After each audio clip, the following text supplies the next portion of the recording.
മഹാനവരാത്രി. സ്കൂളിൽ പഠിക്കുന്ന കാലത്ത് ഏറ്റവും ഇഷ്ടമുള്ള ഉത്സവമായിരുന്നു നവരാത്രി. പ്രധാന കാരണം മുഴുവൻ സമയം ഇരുന്ന് പഠിക്കുന്നവർ പോലും കളിക്കാൻ വരുന്ന ദിവസമാണെന്ന്. ഗ്രന്ഥം വെച്ചു കഴിഞ്ഞാൽ പിന്നെ ഒരു പുസ്തകവും കൈകൊണ്ട് തൊടാൻ പാടില്ല. എന്തു മനോഹരമായ ആചാരങ്ങൾ! നമ്മൾ ഉപയോഗിക്കുന്ന പുസ്തകം, വാദ്യോപകരണങ്ങൾ, പണിയായുധങ്ങൾ ഇവയെല്ലാം പൂജിക്കുന്ന ദിവസം. ഇവയിലൊക്കെ ദൈവത്തിനെ കാണുന്ന സംസ്കാരം. എന്നെങ്കിലും ആലോചിച്ചിട്ടുണ്ടോ ഈ ആഘോഷത്തിന്റെ മഹത്വത്തെപ്പറ്റി? ലോകത്തൊരിടത്തും കാണാത്തത്ര മാഹാത്മ്യമുള്ളതാണ് മഹാനവരാത്രി. അതിൽ ഏറ്റവും പ്രധാന കാരണം പ്രകൃതിയെ, അതായത് പ്രകൃതിയുടെ പ്രതിരൂപമായ സ്ത്രീത്വത്തെ ആരാധിക്കുന്ന 9 ദിവസങ്ങളാണ് മഹാനവരാത്രി. ഒരു സ്ത്രീയുടെ ജീവിതത്തിലെ 9 അവസ്ഥകളെയാണ് 9 ദിവസങ്ങളായി ആരാധിക്കുന്നത്. ചെറിയ പെൺകുട്ടി മുതൽ ആർത്തവ വിരാമം കഴിഞ്ഞ് പൂർണ്ണതയിലെത്തുന്ന ഒരു സ്ത്രീയുടെ വിവിധ ഘട്ടങ്ങളാണ് നവരാത്രിയിൽ ആരാധിക്കുന്നത്. ഒന്നാമത്തെ ദിവസം കൊച്ചു പെൺകുട്ടിയായ ശൈലപുത്രിയെ ആരാധിക്കുന്നു. ഒന്നാമത്തെ ദിവസം ബാല്യം, വിശുദ്ധി, നിർമ്മലത എന്നീ ഭാവങ്ങളാണ് ശൈലപുത്രിക്കുള്ളത്. രണ്ടാമത്തെ ദിവസം ബ്രഹ്മചാരിണി, വിദ്യാർത്ഥിയായ യൗവനയുക്തയായ പാർവതി ദേവിയെ ആരാധിക്കുന്നു. രണ്ടാമത്തെ ദിവസം അധ്യയനം, ജ്ഞാനം എന്നീ ഭാവങ്ങളാണ് ബ്രഹ്മചാരിണി ദേവിക്ക്. മൂന്നാം ദിവസം ചന്ദ്രകണ്ഠാദേവി, ചന്ദ്രനെ തലയിൽ ചൂടിയ ദേവി.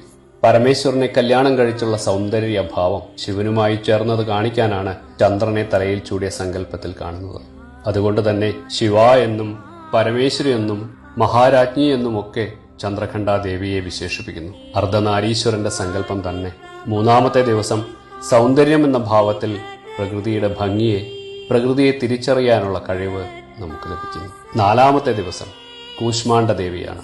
കൂഷ്മ അണ്ഡ, പ്രകൃതിയെ ഗർഭം ധരിച്ചവൾ. സ്ത്രീയാണ് പ്രകൃതി എന്ന മഹത്തായ സന്ദേശം നമ്മെ കാണിക്കുന്ന ദേവീ സങ്കല്പം ഗർഭിണിയായ പാർവതി ദേവി.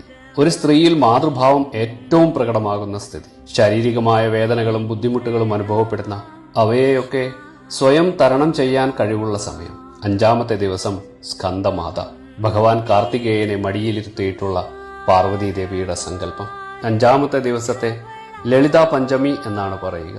ഏറ്റവും ആനന്ദം തരുന്ന ദിവസമാണത്രേ ലളിതാ പഞ്ചമി ദിവസം. മാതൃത്വമാണ് അഞ്ചാം ദിവസത്തെ ഭാവം. സ്ത്രീത്വം എന്നതിന്റെ പൂർണ്ണതയാണ് മാതൃത്വം. ലോകത്തിലുള്ള എന്തിനേയും സ്നേഹം കൊണ്ട് തരണം ചെയ്യാൻ കഴിവുള്ള അമ്മ, അതാണ് സ്കന്ദമാത. ആറാമത്തെ ദിവസത്തിൽ കാത്യായനി ദേവിയാണ് സങ്കല്പം.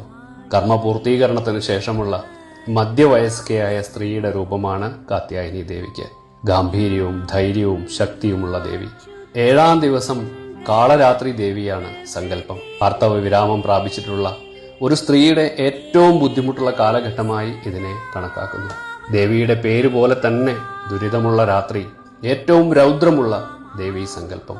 എല്ലാത്തിനെയും ദഹിപ്പിക്കാൻ തക്ക ഭാവത്തിലുള്ള പാർവതി ദേവിയെ ഇവിടെ സങ്കല്പിക്കുന്നു. എട്ടാം ദിവസം അഷ്ടമിയിൽ മഹാഗൗരിയാണ് സങ്കല്പം.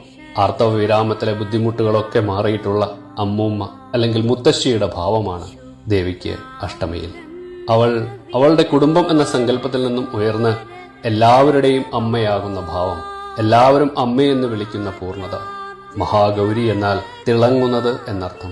പ്രകൃതിയുടെ ഭാവത്തിലുള്ള, ലോകം മുഴുവൻ സ്നേഹം പകരുന്നതിലുള്ള തിളക്കം. മഹാനവരാത്രിയുടെ അവസാനത്തെ ദിവസം 9ാമത്തെ ദിവസം സിദ്ധിദാത്രി ദേവിയാണ്. ആത്മീയതയുടെ പൂർണ്ണമായ ഭാവം, ആത്മസാക്ഷാത്കാരം നേടിയിട്ടുള്ള ഭാവം, ജീവിതം എന്നതിന്റെ തിരിച്ചറിവ്, ഞാൻ ആരാണെന്ന് തിരിച്ചറിഞ്ഞുള്ള ഭാവം, അതാണ് പാർവതി ദേവിയുടെ സിദ്ധിദാത്രി ദേവി ഭാവം. ഇങ്ങനെയുള്ള ബാല്യം മുതൽ ആത്മസാക്ഷാത്കാരം വരെയുള്ള 9ാമത്തെ ഭാവത്തിനു ശേഷമാണ് വിജയദശമി വരുന്നത്. ഞാൻ ജനിച്ചതിന്റെ സാക്ഷാത്കാരം അനുഭവിക്കുന്ന ജീവിത വിജയത്തിന്റെ ദിവസം. തനിക്കും പ്രകൃതിക്കും വലിയൊരു അനുഗ്രഹം ലഭിച്ചതിന്റെ സന്തോഷമുള്ള ദിവസം. ജീവിതത്തിന്റെ ഗതിയിലുള്ള 9 ഭാവത്തെ നമ്മൾ ദേവീ രൂപത്തിൽ ആരാധിക്കുന്നു. ലോകത്തൊരിടത്തും കാണാത്തത്ര പാവനമായ സങ്കല്പമാണത്. സ്ത്രീയെ, മാതൃത്വത്തെ ബഹുമാനിക്കുന്ന ഒരു വലിയ സംസ്കാരമാണ് മഹാനവരാത്രി. സ്ത്രീയിലൂടെ, ഭഗവതി രൂപത്തിലൂടെ നമ്മൾ ആരാധിക്കുന്നത് പ്രകൃതിയെ തന്നെയാണ് എന്ന് നമ്മൾ തിരിച്ചറിയുക കൂടി വേണം. ശിവനും ശക്തിയും ഓരോ വ്യക്തിയിലുമുണ്ട് എന്നതാണ് സങ്കല്പം. ദേവിയെ ആരാധിക്കുന്നതിലൂടെ ഓരോ വ്യക്തിയും അയാളുടെ ജീവിതത്തിന്റെ ഉയർച്ച കൂടി മഹാനവരാത്രിയിലൂടെ നമുക്ക് മനസ്സിലാക്കി തരുന്നു. സാധാരണയായി 4 നവരാത്രിയുണ്ടത്രേ ഒരു വർഷത്തിൽ. ഒരു സാധാരണ വ്യക്തിയെ സംബന്ധിച്ച് 2 നവരാത്രിയെ ആരാധിക്കാറുള്ളൂ എന്ന് മാത്രം. വസന്ത നവരാത്രിയും ശരത് നവരാത്രിയും. അതിൽ തന്നെ ഭാരതം മുഴുവൻ ആചരിക്കുന്നത് ശരത് നവരാത്രിയാണ്. വസന്ത നവരാത്രി പൊതുവെ ശ്രീരാമനവമിയുമായി ബന്ധപ്പെട്ടാണ് ആചരിക്കപ്പെടുന്നത്. എന്നാൽ ശ്രീചക്ര ഉപാസകന്മാരെ സംബന്ധിച്ചിടത്തോളം 4 നവരാത്രിയും പ്രാധാന്യമുള്ളതാണ്. ഈ 4 നവരാത്രിയും ഓരോ ദേവതയ്ക്ക് വേണ്ടിയുള്ള ഉപാസന കൂടിയാണ്. വസന്ത നവരാത്രി ലളിതാംബിക ഉപാസനയ്ക്കും, മഴക്കാലത്തുള്ള നവരാത്രി വരാഹി ദേവിക്കും, ശരത് നവരാത്രിയിൽ ദുർഗാ പരമേശ്വരിയും, മാഘമാസത്തിലേത് രാജമാതംഗിയുമാണ് ഉപാസനാമൂർത്തികൾ. നമ്മൾ അധികം അറിയാത്ത ആ 2 നവരാത്രികളെ പൊതുവെ ഗൂഢനവരാത്രികൾ എന്നാണ് ഉപാസകർ വിളിക്കുക. ഇനി നമ്മൾ സാധാരണക്കാർ എങ്ങനെ നവരാത്രി ആചരിക്കണം എന്ന് ലളിതമായി പറയാം. കായികം, വാചികം, മാനസികം എന്നിങ്ങനെ 3 രീതിയിൽ ആചരിക്കണം എന്നാണ് പണ്ഡിതർ പറയുക. 9 ദിവസത്തെ 3 ദിവസം വീതമാക്കി സരസ്വതി, ലക്ഷ്മി, ദുർഗ എന്നീ ഭാവത്തിലാണ് പൊതുവെ ആചരിക്കപ്പെടുന്നത്. ബംഗാളിലും ഉത്തരേന്ത്യയിലുമൊക്കെ ദുർഗാപൂജയ്ക്കാണ് പ്രാധാന്യം. എന്നാൽ നമ്മൾ മലയാളികൾ ആദ്യം 3 ദിവസം ദുർഗാ പരമേശ്വരി അല്ലെങ്കിൽ ഭദ്രകാളി, അടുത്ത 3 ദിവസം ലക്ഷ്മി, അവസാനത്തെ 3 ദിവസം സരസ്വതി എന്ന രീതിയിലാണ് ആരാധിക്കുന്നത്. നവരാത്രി ദിവസങ്ങളിൽ ഭക്ഷണത്തിൽ ഒരു ക്രമമുണ്ടാക്കുക. പ്രധാനമന്ത്രി നരേന്ദ്രമോദിയെ പോലെയുള്ള ഉപാസകർ 2 നവരാത്രികളിലും പൂർണ്ണമായി ഭക്ഷണം ഉപേക്ഷിക്കുന്നു. ചിലർ പാചകം ചെയ്ത ഭക്ഷണം കഴിക്കാതെ പഴം, പച്ചക്കറികൾ മാത്രം കഴിക്കുന്നു. മറ്റു ചിലർ ഒരു നേരം മാത്രം ഉപവസിക്കുന്നു. മത്സ്യമാംസാദികൾ കഴിക്കുന്നവർ അങ്ങനെയുള്ള ഭക്ഷണം നവരാത്രിയിൽ ഉപേക്ഷിക്കുന്നു. ഭക്ഷണം കഴിക്കാൻ പോലും സമയം ചെലവഴിക്കാതെ ഉപവസിക്കണം എന്നതാണ് ഇതുകൊണ്ട് ഉദ്ദേശിക്കുന്നത്. ഓരോരുത്തർക്കും അവരവർക്ക് കഴിയുന്ന പോലെ തപസ് അനുഷ്ഠിക്കാവുന്നതാണ്. ഒന്നും നമ്മുടെ ഉപാസനയ്ക്ക് തടസ്സമാകരുത് എന്നർത്ഥം. ഉപവസതി എന്നാൽ അടുത്തിരിക്കുക എന്നാണ് അർത്ഥം. ആരുടെ അടുത്ത്? ഉപാസനാമൂർത്തിയുടെ അടുത്തിരിക്കുക എന്നതാണ് ഉപവാസം കൊണ്ട് അർത്ഥമാക്കുന്നത്. പൂജകൾ, ഹോമം തുടങ്ങിയവയൊക്കെ ഈ സമയത്ത് തപസ്സിന്റെ ഭാഗമായി അനുഷ്ഠിക്കാം. നവരാത്രിയിൽ ഏറ്റവും പ്രാധാന്യമുള്ളത് ദേവീ മഹാത്മ്യ പാരായണമാണ്. പല കഥകളും മറ്റും കാണാമെങ്കിലും ദേവീ മഹാത്മ്യം ആത്മസാക്ഷാത്കാരത്തിനുള്ള മാർഗം കാണിച്ചു തരുന്നു. അജ്ഞാനനാശത്തിലൂടെ ജ്ഞാനരൂപിയായി സരസ്വതിയായി മാറാനുള്ള ഉപായമാണ് ദേവീ മഹാത്മ്യം. കൂടാതെ ദീക്ഷാമന്ത്രങ്ങൾ പോലെയുള്ള മന്ത്രങ്ങളും ജപങ്ങളും ലളിതാ സഹസ്രനാമ പാരായണവും ഒക്കെ ചെയ്യാം.